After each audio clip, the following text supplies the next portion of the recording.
The former Commissioner General of the Ghana Revenue Authority, Rev Dr Ammishaddai, is in deep trouble. He has been found guilty of procurement breaches and corruption-related offences that cost the state a financial loss of almost 9 million cedis by the Commission of Human Rights and Administrative Justice, CHRAJ.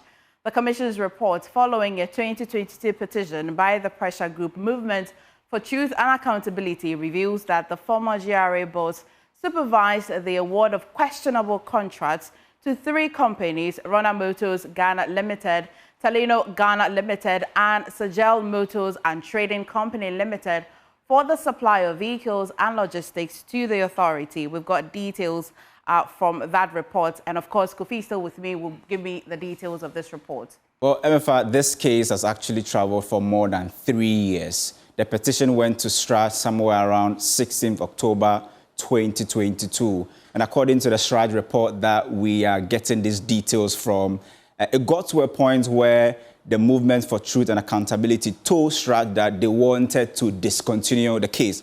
And CHRAJ looked at the case and felt that they also had interest. They felt that they had to investigate this issue because at that point where the movement was requesting that they withdraw the case, they had already done some interviews and the investigation had been in advance, so they felt they had to go ahead.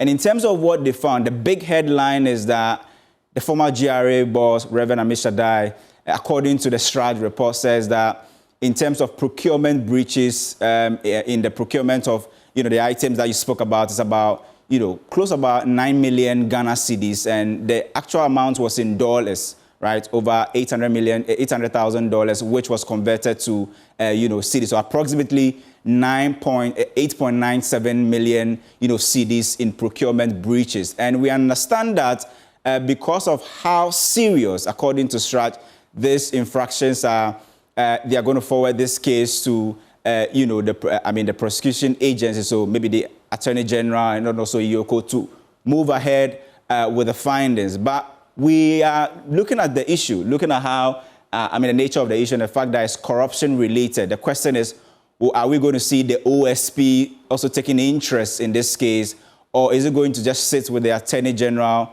for prosecution? But it looks like CHRAJ has taken some time, close about more than 3 years. So 3 years and about 20 or, I think about 3 months or so to actually come to this conclusion. And so the next step, according to that CHRAJ report, is prosecution. And that big headline figure is the fact that they believe that because of the procurement breaches, Rev Ammishaddai has actually caused financial loss to the state to the tune of approximately about 9 million Ghana cedis. And a quote in that report suggests that because he sits at the top of the hems of affairs, he definitely cannot be separated. Exactly, and there was one big question of whether there was a direct personal, benefit. CHRAJ didn't really go direct on that, but just like he said, because they believe he was at the helm of affairs, he cannot take himself out of this, equation as far as this procurement breaches are actually concerned. His roles are quite different because he's already a person of interest for the OSP, but we'll definitely be following this. Kofi, thank you so much. Now.